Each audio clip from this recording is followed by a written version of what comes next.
네, 안녕하십니까. 오늘은 세터스에서요. IB 전반에 대해서 한번 설명을 드릴게요.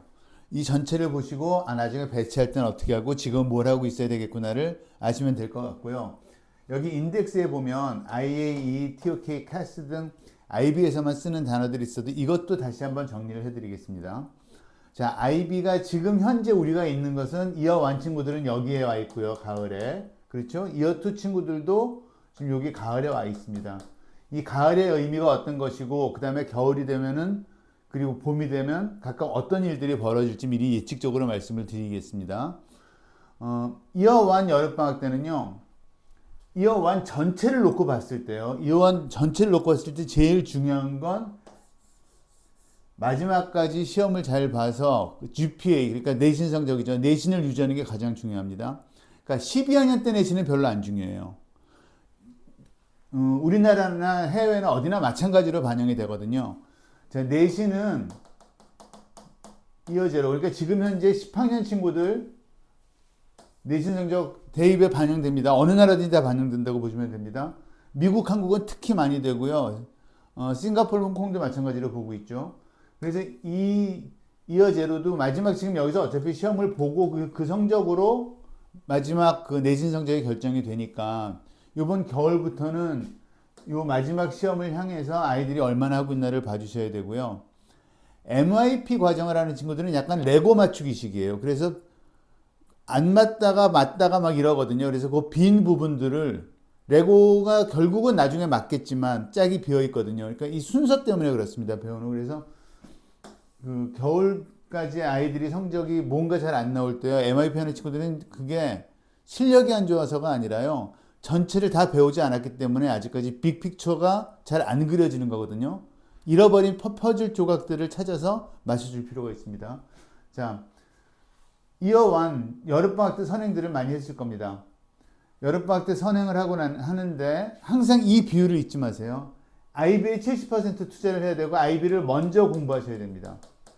그리고 나서 방학이 2달 정도 되잖아요, 대충. 그러면 한 달에서 한 달을 IB에 완전히 풀로 투자를 하시고 그 다음에 SAT에 투자를 하는 것도 방법이고요.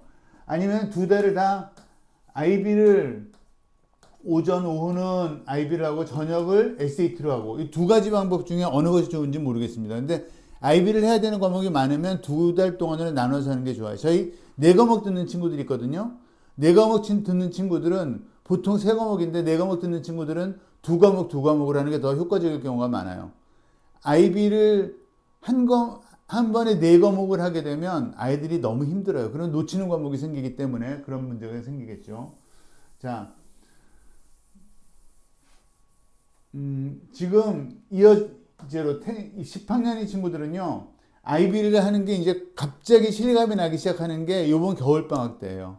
요번 겨울방학 때가 되면 학교에서 갑자기 세미나를 하고 부모님들한테 설명회를 합니다. 그 설명회가 뭐냐면 IB 과목 선정에 대한 겁니다. 저희 학원도 1월 달이 되면 정신없이 많은 상담을 하게 돼요. 과목 선정 때문에. 그래서 이 과목 선정을 하고 나면 그때부터는 무슨 생각이 드냐면 진짜로 IB를 시작하는구나. 얘가 이걸 잘할까? 혹은 학생 입장에서 내가 이걸 해낼 수 있을까? 내가 수학 하이어 레벨을 선택했는데 뭐 지금까지 성적은 그럭저럭 괜찮은데 IB 하이어 레벨은 어렵다는데 내가 해낼 수 있을까?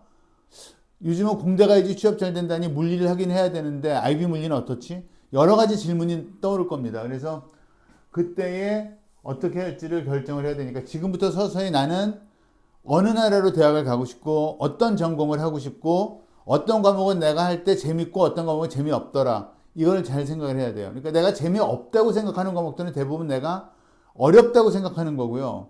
남들이 어렵다 그래도 내가 재미있으면 그 과목은 내가 쉽다고 생각하고 있을 가능성이 되게 커요. 그래서 그거 한번 생각을 해보셔야 되고요.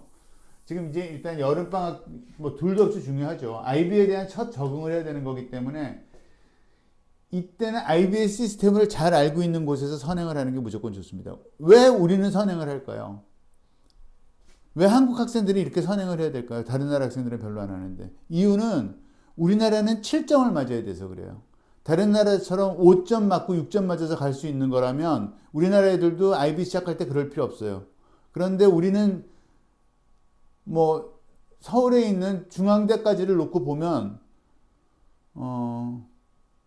스카이하고 서성한 중까지 놓고 보면 어차피 40점에 근접해야 되거든요. 7점이 두 과목은 나와야 돼요, 무조건. 그리고 그건 하이어 레벨에서 나와야지 동점자 처리에서 유리하거든요. 그렇기 때문에 우리는 IB를 선행을 하고 끊임없이 애들이 어떻게 하나를 봐나가야죠.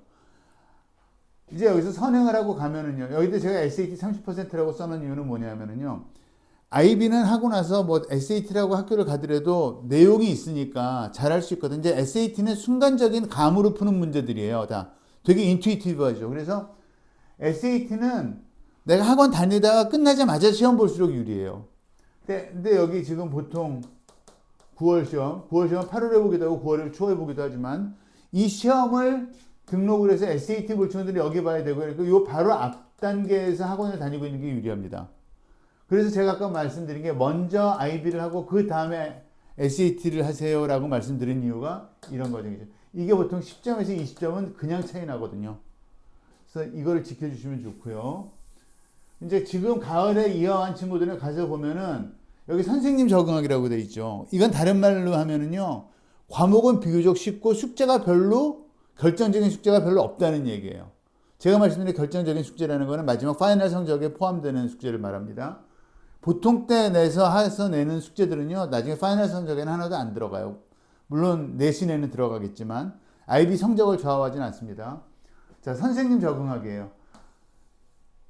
아이들이 이런 얘기 할 거예요. 도대체 우리 선생님이 뭘 써야 되는지 모르겠어요. 피드백을 받아서 그대로 고쳤는데도 선생님이 성적을 안 줘라든가 하는 이야기들 할 겁니다. 수업 시간에 선생님이 안 가르치셔. 등등등. 그래서 그 각 선생님들은 어떻게 가르치고 어떤 시험 문제를 어떻게 내고 채점을 어떻게 하는지 잘 알고 있을 필요가 있어요. 아시는 것처럼 IB는 전부 다 서술형이기 때문에 어쨌든 선생님의 색깔이 채점에 들어가기 마련이거든요. 그래서 선생님에게 적응을 해야 되고 선생님에게 적응하기라는 거는 선생님이 나를 예뻐할수록 좋겠죠. 그죠? 그래서 내가 그 과목에서 헬퍼로 존재해야 돼요. 학생들은 딱 세 가지예요. 헬퍼거나 아니면 선생님 입장에서 디스트로이예요. 내 수업 망치는 놈이거나 아니면 내 수업에 묵묵히 따라오거나 하는데 묵묵히 따라온 애들만 하더라도 그렇게까지 이익은 없어요. 내 수업에 헬퍼라고 느낄 수 있는 아이들이 나중에 어떤 이유가 됐던 이익이 생기겠죠. 자, 이번 겨울방학이 되면 여기까지는 웜업 세션이에요. IB라고 해서 몸풀기였다고 생각하셔야 돼요. 그러니까 여기서 애들이 여기 보통 미드텀 시험을 보고 오는데 미드텀 시험을 잘 봤다는 걸 가지고 끝까지 잘 갈 거라고 생각을 하고 눈을 돌리시면 IB에서는 한 번쯤은 크게 넘어집니다. 그래서 무조건 이때 지금 겨울방학 때문에 봄이 되면은요 과목별로 IB가 다 어려워져요. 어려워진다는 건 배우는 내용도 어려워지고요. 배운 게 많아져서 이제 내가 알고 있는 걸 관리하기도 좀 더 어려워지고요. 그 다음에 선생님들의 채점도 더 터프해집니다. 여기서는 그 정도 쓰면 점수, 부분 점수 안 깎았는데 여기서부터는 이제 깎기 시작을 하죠. 그래서 이 겨울방학 때는 봄학기부터 하게 되는 거를 아무리 여름방학 때 한번 했었다 하더라도 이 부분을 다시 한번 레벨업해서 다시 한번 배울 필요가 있습니다. 그리고 이제 끝나자마자 가면 IB 시작이라는 걸 아이들이 더러 느끼기 시작하는 게 이 익스텐드 에세이를 여기서부터 이제 과목과 주제를 선택을 해야 되는 문제가 생겼어요. 자, 일단 우리 인덱스를 먼저 보겠습니다. IA는요, 인터널 어세스먼트의 준말이에요. 인터널 어세스먼트라는 건 뭐의 인터널이냐면은 학교 내에서 선생님이 채점하시는 거예요. 이거는 학교 채점입니다. 그러니까 이 학교 채점할 때는 선생님하고 어떻게 적응했냐에 따라서 당연히 많이 관계될 수밖에 없어요. 근데 IA는 언제 써야 되느냐 그러면 전부 다 문과 과목은 이어 1, 이과 과목은 이어 2라고 생각하시면 돼요. 과학, 수학은 다 이어 2입니다. 지금 신경 안 쓰셔도 돼요. 하이어 스탠다드 레벨이 아니에요. 과목별이에요. 그런데 문과 과목, 경제, 영어, 한국어, 잉글리시 B 뭐 전부 다 이어 1에서 하셔야 돼요. 익스텐드 에세이는요. 이거는 모든 과목이 다 있어요. 없는 과목이 없고 이 IA에서 학교에서 준 성적이 나중에 진짜로 IB 파이널 시험에 20% 정도가 반영이 되니까 이건 굉장히 큰 거거든요. 가장 어려운 문제, 킬러 문제 하나를 풀고 못 풀고의 성적 차이가 이미 생긴다고 보셔야 돼요. 자, 익스텐드 에세이 이건 그리고 과목별로 자기 스스로가 주제를 결정해서 하는 거기 때문에 창의적인 사고가 실제로 필요합니다. 자, 익스텐드 에세이는요. 이게 extended라는 말은 뭐냐면 우리가 지금까지 배운 것보다 더 어려운 거를 거기서부터 extended에서 나간 걸 해야 되거든요. 그러니까 학교에서 배우지 않은 걸로 쓸 수밖에 없어요. 그래서 이거는 단 한 과목 대신에 한 과목을 가지고 쓰면 되고요. 이건 내년 여름방학 끝날 때까지 하면 됩니다. 이건 한 과목만 가지고 쓰는 졸업 논문이라고 생각하시면 돼요. 자, 그 다음에 제일 이해가 안 가는 거, 학생들도 이해가 안 가고 부모님들도 이해가 안 가는 게 TOK인데요. TOK는 Theory of Knowledge거든요. 이거는 지식이 무엇일까?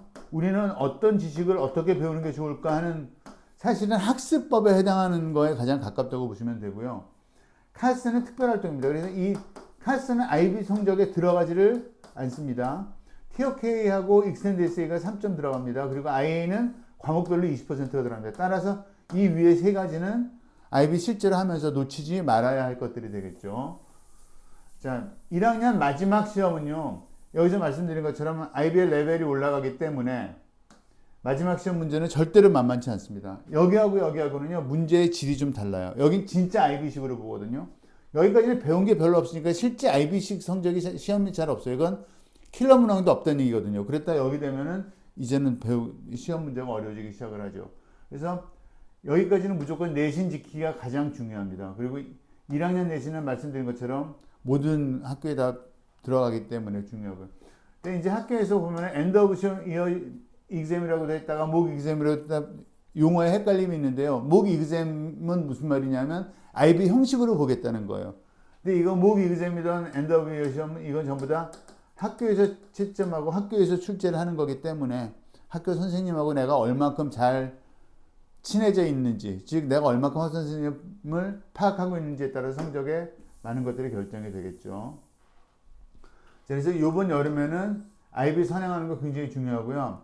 익스텐드 에세이를 고민을 해야 되는데 이게 고민한다 그래서 답이 바로 나오는 건 아니잖아요. 그래서 익스텐드 에세이를 잘 아는 사람하고 상담을 해서 자기 과목을 결정하고 과목에서 어느 정도 주제를 정해놓는 게 나중에 좋습니다. 그리고 TOK 엑시비션이 있거든요. 엑시비션 준비해야 되고 아이오가 아까 말씀드린 문과 과목 중에서 언어거든요. 언어에 대한 내신입니다. 언어에 대한 IA를 IO라고 얘기를 하죠. 이 IO를 준비를 해놔야 돼요. 그래서 지금 이미 학교에서는 그거에 대한 진도는 다 나갔거든요. 그래서 와서 그 진도에서 진도 나간 거를 보고 자기가 어느 부분을 할지 이거 다 자기가 정하는 거지. 정해서 우리 영어 선생님이나 저하고 얘기를 해서 정해서 준비를 해두는 게 중요하죠. 그래서 겨울방학 때 상당히 섬세하게 준비할 것들이 많습니다. 여기서 되게 중요한 거 하나. 이 근처에 있는 SAT 시험 절대로 잡지 마세요. 겨울방학 끝나고 나서 SAT 시험, 겨울방학 때 SAT 시험에 대해서 미련을 가지면 결국 다 망가져요. IB 전체가 흔들리거든요. 그러니까 여기는 아니에요. 차라리 여기 이어 제로인 친구들 이때 SAT 한번 볼 수 있고요.